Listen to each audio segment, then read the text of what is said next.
नमस्ते।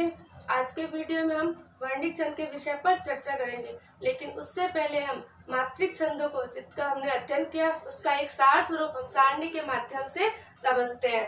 पहला क्या था, हमने पहला छंद पढ़ा था हमने चौपाई छंद। चौपाई छंद क्या था, सममात्रिक छंद। सममात्रिक छंद का मतलब क्या हो गया कि सारे चरणों में समान मात्राएं प्राप्त होती थी और प्रत्येक चरण में कितनी मात्रा थी, 16 मात्रा, यानी कि हर चरण में 16 मात्राएं थी। और यति यानी कि विश्राम का था प्रत्येक चरण के अंत में, यानी कि 16 मात्रा के पश्चात यति, फिर अगले 16 मात्रा के पश्चात यति। और तुक कहा में 2 चरण, यानी कि पहले 2 चरण में पीछे की ध्वनि समान प्राप्त हुई थी, अगले 2 चरण में पीछे की ध्वनि समान प्राप्त हुई थी। ये हमारा चौपाई छंद। फिर था दोहा छंद। दोहा छंद कौन सा छंद होता है, अर्ध सममात्रिक। अर्ध सममात्रिक का मतलब क्या हो गया कि इसके विषम चरण और सम चरण, यानी विषम चरणों में समान मात्राएं प्राप्त होंगी और सम चरण में समान मात्राएं प्राप्त होंगी। विषम चरण में कितनी मात्राएं प्राप्त होंगी, हमें 13 मात्राएं, और सम चरण में कितनी मात्राएं प्राप्त होंगी, हमें 11 मात्राएं। और तुक सम चरणों में यानी कि दूसरे और चौथे चरण के पीछे की ध्वनि हमें समान प्राप्त होगी। अब अगला छंद है सोरठा छंद। सोरठा छंद क्या होता है, दोहा का एकदम रिवर्स, यानी कि दोहा का पूरा उल्टा होता है और यह भी अर्ध सममात्रिक होता है। इसके विषम में 13 थी तो इसके विषम में 11 होगी, जो इसके सम में प्राप्त हुई थी हमें। इसके सम में 13 और उसके सम में और उसके विषम में 13 थी, यानी कि जस्ट उसका उल्टा हो गया। और तो उसमें सम चरण में प्राप्त हुई थी और इसमें विषम चरण में प्राप्त होती है, यानी कि पीछे की ध्वनि विषम चरण के पीछे की ध्वनि हमें क्या होती है, समान प्राप्त होती है। अब चौथा छंद हमारे हरिगीतिका छंद। हरिगीतिका छंद कौन सा है, सममात्रिक छंद। सममात्रिक का मतलब प्रत्येक चरण में समान मात्राएं और प्रत्येक चरण में कितनी मात्राएं प्राप्त होती है, 28 मात्राएं। और यति कहाँ प्राप्त होती है, यति हमारे 16 और 12 मात्रा पर यति प्राप्त होती है। तुक 2 चरणों में, यानी कि पहले के 2 चरण में समान, अंत के 2 चरण में समान, यानी कि पहले 2 चरण में पीछे की ध्वनि हमें समान प्राप्त होती है। फिर अगला छंद हमारे गीतिका छंद। गीतिका छंद भी कौन सा छंद है, सममात्रिक छंद। सममात्रिक का मतलब सभी चरणों में समान मात्राएं और प्रत्येक चरण में कितनी मात्राएं प्राप्त होती है, हमें 26 मात्राएं। और यति इसमें कहाँ पर प्राप्त होती है, 14 और 12 पर। 14 और 12 पर यति प्राप्त होती है। तो वही 2 चरणों में, यानी कि पहले के 2 चरण में फिर अंत के 2 चरण पीछे की ध्वनि में समान प्राप्त होगी। फिर अगला छंद है बरवई। बरवई कौन सा, अर्ध सममात्रिक। अर्ध सममात्रिक का मतलब विषम में समान और सम में समान।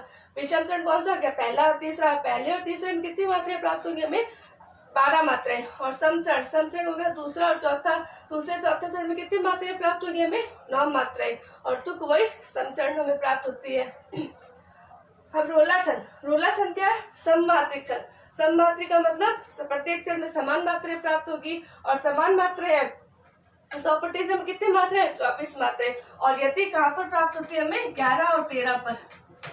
11 और 13 पर यति तुक 2 चरणों में। मैंने आपको जब रोला पढ़ाया था मैंने बताया भी था कि ये और सोरठा छंद, यानी कि रोला और सोरठा छंद लगभग समान माने जाते हैं, लेकिन ये अर्ध सममात्रिक का प्रकार है और ये सममात्रिक का प्रकार है।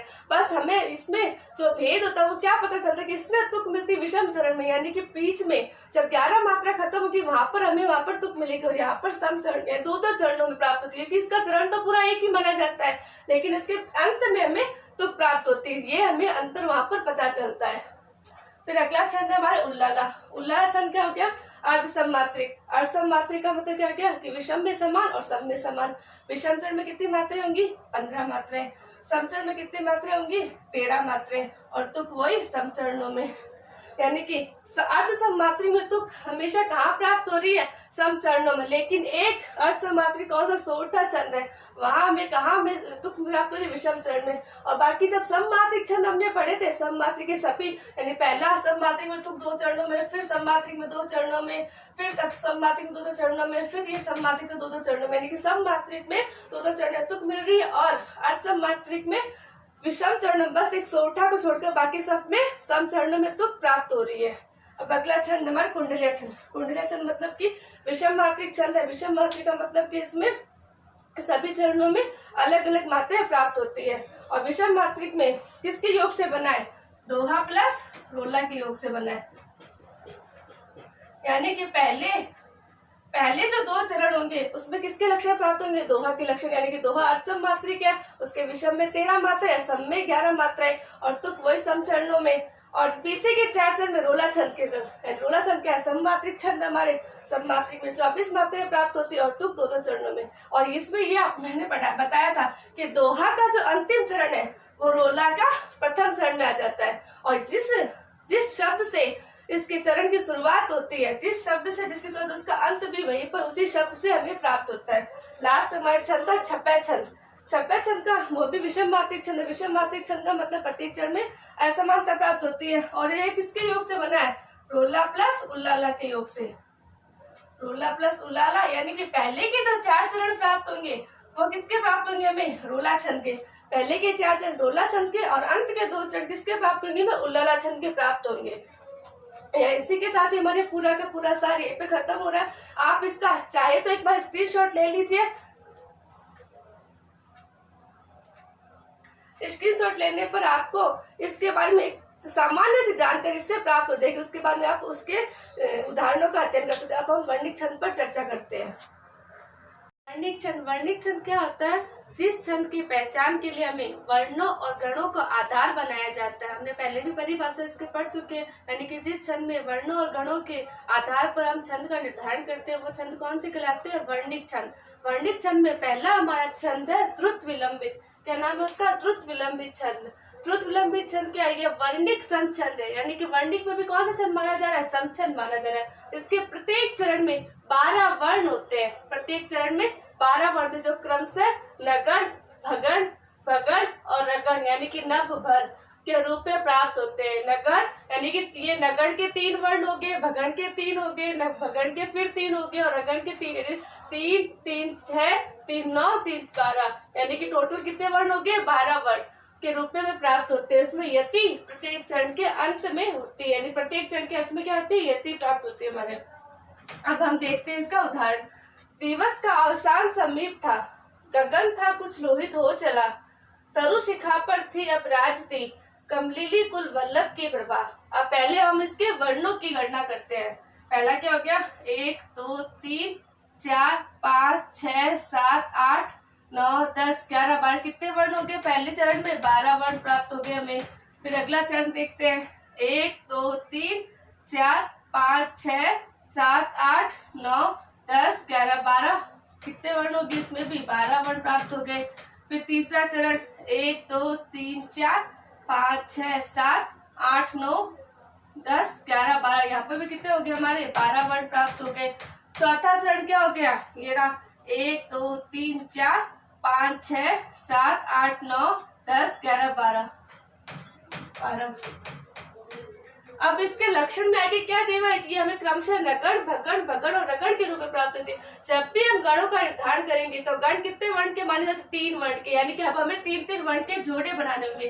पहला 3 वर्ण यहाँ आ गया, फिर अगला 3 वर्ण यहाँ आ गया, फिर अगले 3 वर्ण यहाँ पर हो गए, फिर अगले 3 वर्ण यहाँ पर हो गए। यानी ये 3-3 के जोड़े बन गए हमारे। अब देखते हैं नगण। नगण का क्या होता है? नगण का हमने यमाता राजभान सलगा एक सूत्र पढ़ा था। तो नगण का क्या था? यहाँ पर नस्ल।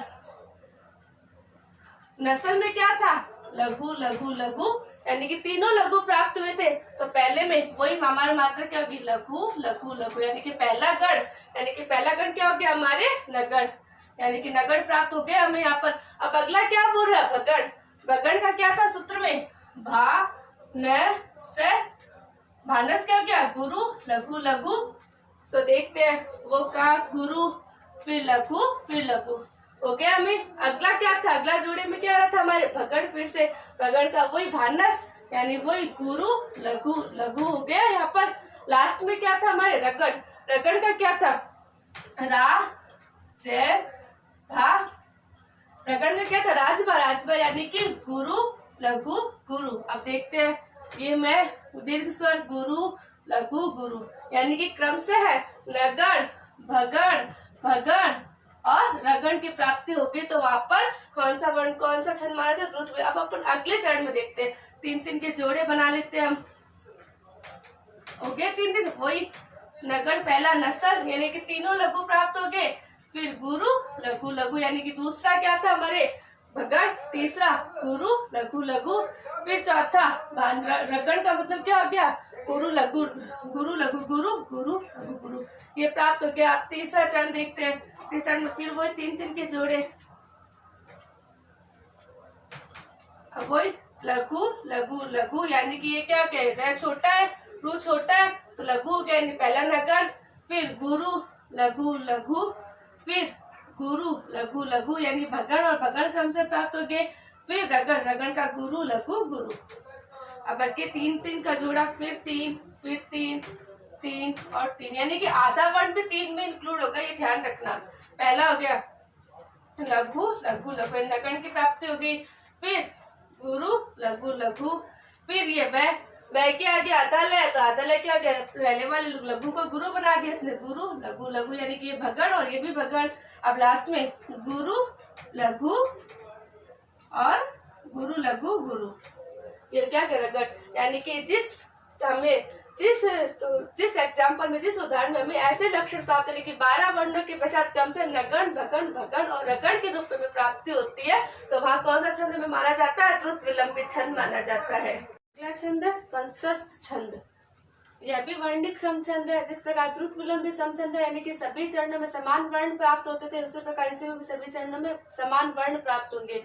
अब इसके कितने वर्ण प्राप्त होते हैं, प्रत्येक चरण में 12 वर्ण प्राप्त होते हैं। उसमें भी कितने वर्ण थे, द्रुत विलंबित 12 वर्ण, तो इसमें भी कितने वर्ण प्राप्त हो रहे हैं, हमें 12 वर्ण प्राप्त होते हैं, जो क्रम से है जगण तगण जगण और रगण के रूप में प्राप्त होते हैं। यानी कि जगचर अपन उसके रूप में याद कर सकते हैं, जगण तगण जगण और रगण के रूप में। और प्रत्येक चरण यति कहाँ होगी, प्रत्येक चरण के अंत में प्राप्त हो रही है।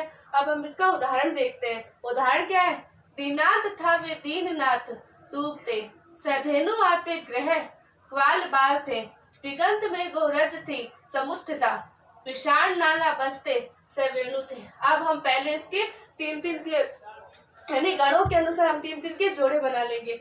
मेरा पहला, फिर दूसरा, फिर तीसरा, फिर चौथा। पहले तो आप इसके वर्ण गिन लेते, वही 1 2 3 4 5 6 7 8 9 10 11 12 सॉरी 1 2 3 4 5 6 7 8 9 10 11 12 कितने वर्ण हो गए, 12 वर्ण हो गए पहले चरण में। दूसरे चरण में वही 1 2 3 4 5 6 7 8 9 10 11 12 दूसरे में कितने वर्ण प्राप्त हो गए, हमें 12 वर्ण प्राप्त हो गए।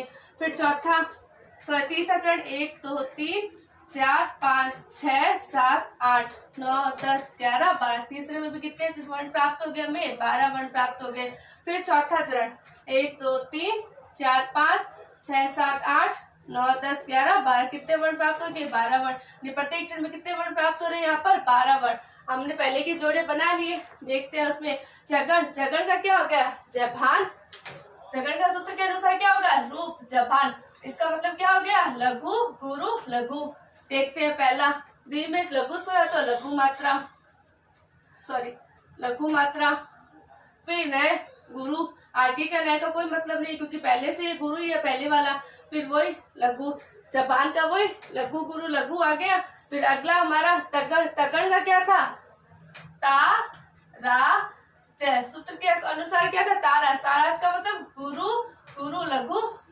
वही देखते हैं, आ यानी कि गुरु, ए यानी कि गुरु, ई यानी कि लघु, यानी गुरु गुरु लघु। वही तारास का लघु गया गुरु गुरु लघु। फिर अगला नए नाथ है, यानी क्या हो गया, जबान। अगला कौन सा गण हमारे, जगण। जगण का जबान यानी कि लघु गुरु लघु। देखते हैं, लघु गुरु लघु।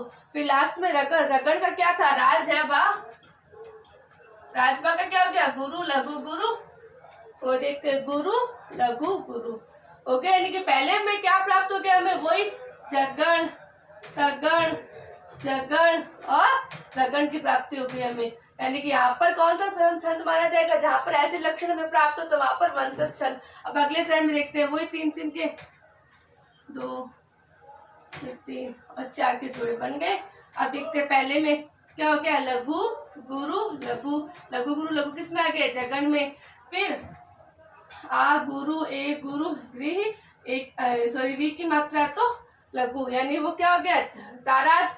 ताराज का मतलब लघु, सॉरी गुरु गुरु लघु, यानी कि तगड़ प्राप्त हो गया यहाँ पर हमें। फिर अगला है क्या, आगे क्या हमारे गया, लेकिन ये गए क्या हो गया क्योंकि अलग से है तो ये उसमें इंक्लूड नहीं माना जाएगा, इसलिए इसको लघु ही माना जाएगा, लघु। फिर गुरु लघु, और लघु गुरु लघु किस में माना जा रहा है, यहाँ पर जगण में। भले जोड़ा बन रहा लेकिन यहाँ पर ये शब्द अलग अलग है, ये ध्यान रखना, इसलिए पहले वाले में इंक्लूड नहीं होगा। फिर वही गुरु लघु गुरु गुरु लघु गुरु यानी कि रगड़, रगड़ की प्राप्ति हो गई यहाँ पर, यानी इसमें कौन सा हो गया, जगड़ तगड़ जगड़ और रगड़। फिर अगला 1 2 3 फिर 4, वही देखते हैं लघु। फिर इसमें एक ही शब्द है तो पहले वाले लघु को आगे वाले नहीं, पहले वाले लघु को क्या प्राप्त है, गुरु मात्रा, फिर लघु यानी क्या प्राप्त हो गया, यहाँ पर जगन की प्राप्ति हो गई। फिर ए गुरु ओ गुरु फिर लघु, यानी दूसरा कौन सा हो गया, तगण। फिर आगे लघु गुरु लघु कौन सा प्राप्त हो गया, जगन। फिर आगे लघु या लघु के आगे क्या आता, पहले को क्या बना दिया, इसको गुरु बना दिया। फिर ई यानी कि लघु मात्रा तो लघु, फिर लघुरु, ठीक है। ये कौन सा प्राप्त हो गया, रगण, यानी कि इसमें भी जगण तगण जगण और रगण की प्राप्ति हो रही है। अब अगला चरण देखते हैं 3 3 3 और 3। अब देखते हैं यहाँ पर वही लघु गुरु लघु, फिर गुरु गुरु लघु, यानी पहले चरण में क्या हो गया, जगण। गुरु गुरु लघु का मतलब क्या हो गया, तगण। फिर लघु यानी कि जय पे लघु हो गया, फिर ए मतलब गुरु, फिर लघु, और लघु गुरु लघु किस में आ रहा है, जगण में तो हो गया। फिर ये और लास्ट में क्या हो गया, ए गुरु, फिर उ छोटा है तो लघु, फिर गुरु, एक ही मात्रा गुरु हो गई। यहाँ पे कौन सा प्राप्त हो गया हमें, रगण, यानी कि रगण प्राप्त हो गया। यानी कि ऐसे लक्षण जैसे प्रत्येक वर्ण में 12 वर्ण तो प्राप्त होते हैं, 12 वर्ण तो द्रुत विलंबित भी प्राप्त होते हैं, लेकिन द्रुत विलंबित में गण कौन से प्राप्त हुए थे, नगण भगण भगण और रगण, यानी कि नवबर। और ये 12 वर्ण में जहां पर 12 वर्ण में क्रम से जगण तगण जगण और रगण प्राप्त होता है, वहां पर कौन सा छंद माना जाता है, हमारे वंशज छंद। इसी के साथ ये छंद हम यहीं पे कंप्लीट करते हैं। इसके वर्णिक छंदों के अन्य प्रकारों के बारे में हम अगले वीडियो में अध्ययन करते हैं।